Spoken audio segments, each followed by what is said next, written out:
Vous êtes non-résident, vous venez de recevoir votre avis d'imposition et vous vous demandez justement comment a été calculé votre impôt sur le revenu, puisqu'on sait que finalement la fiscalité des non-résidents est spécifique avec l'application du taux minimum de 20 ou 30%, et également lorsque vous avez des retenues à la source qui ont été prélevées, notamment sur les salaires, il peut être compliqué de comprendre quel est son véritable taux d'imposition et notamment comment est calculé son impôt sur le revenu. Donc on a pu voir pour certains clients qu'il fallait refaire une explication sur les modalités d'application pratique du calcul de l'impôt pour les non-résidents. Donc c'est tout ce qu'on va voir dans cette vidéo, c'est parti. Alors effectivement là on part sur notre tableau pour vous expliquer un petit peu comment fonctionne le calcul de l'impôt sur le revenu pour les non-résidents. Alors on a pris par exemple une personne qui est non-résidente et qui a perçu des salaires de source française, bien sûr imposables en France en application de la convention fiscale, et qui a perçu sur l'année 86 000 euros, alors on a arrondi pour simplifier, de rémunération salariale. Donc bien sûr, pour le calcul de son impôt, il va bénéficier de l'abattement de 10%, donc d'un abattement de 8 600 euros, pour arriver à un net imposable net de 77 400 euros. Au cours de l'année 2022, il a déjà payé une retenue à la source à hauteur de 10 200 euros, qui a été directement prélevée par son employeur et payée à l'administration fiscale. Sauf qu'il a fait sa déclaration en avril-mai 2023 et il vient de recevoir son avis d'imposition sur lequel il a vu que le montant était différent que le montant de retenue à la source prélevé par son employeur. Et il a fallu expliquer comment s'applique le mécanisme de la retenue à la source, notamment sur les salaires, pour la partie libératoire et non libératoire, et enfin le calcul de l'impôt avec ce fameux taux minimum de 20 ou 30% pour le calcul de l'impôt, sauf si vous demandez l'application du taux moyen. Ce qui n'était pas le cas pour lui, puisqu'il ne voulait pas appliquer le taux moyen.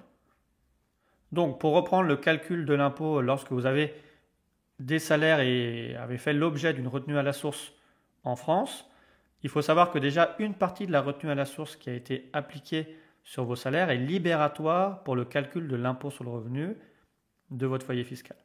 Donc, la limite du montant libératoire sur une année pour 2022 a été fixée à 44 172 euros et passera à 46 557 euros pour 2023, donc pour le calcul de l'année prochaine. Ce qui fait que lorsque vous avez eu vos salaires, normalement l'employeur a appliqué une retenue à la source de 0% sur les rémunérations à hauteur de 15 228 euros, puis une retenue à la source de 12% sur la rémunération qui n'a pas excédé 44 172 euros, et ensuite 20%.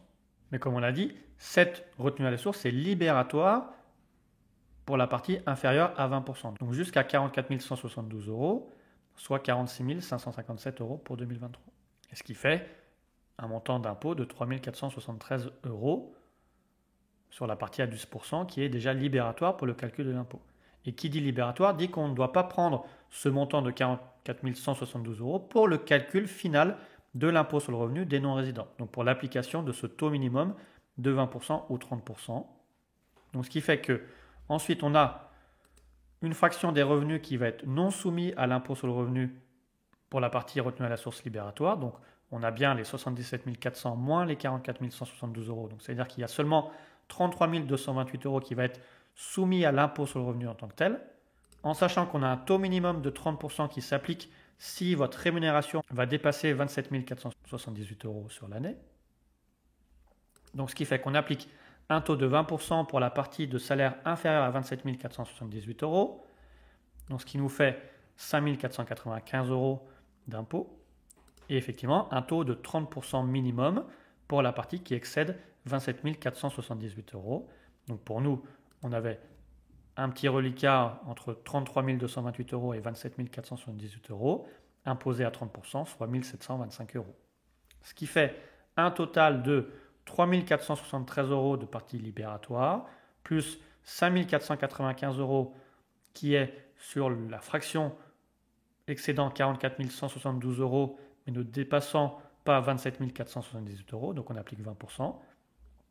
Et ensuite, pour la fraction excédentaire, qui dépasse les 27 478 euros au-dessus de cette fraction limite de 44 172 euros, on applique les 30%, soit 1 725 euros.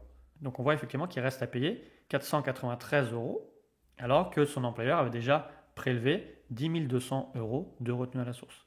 Et bien sûr, ce calcul est fait lorsque vous ne demandez pas l'application du taux moyen, puisqu'on rappelle que vous avez la possibilité d'écarter ce taux minimum de 20% ou 30% en déclarant l'intégralité de vos revenus de source mondiale et de demander, si votre taux d'imposition totale est inférieur à ce taux minimum, l'application du taux moyen.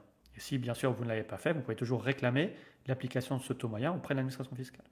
Merci d'avoir suivi cette vidéo. On reste à votre disposition pour vous aider à calculer votre impôt sur le revenu au titre des non-résidents.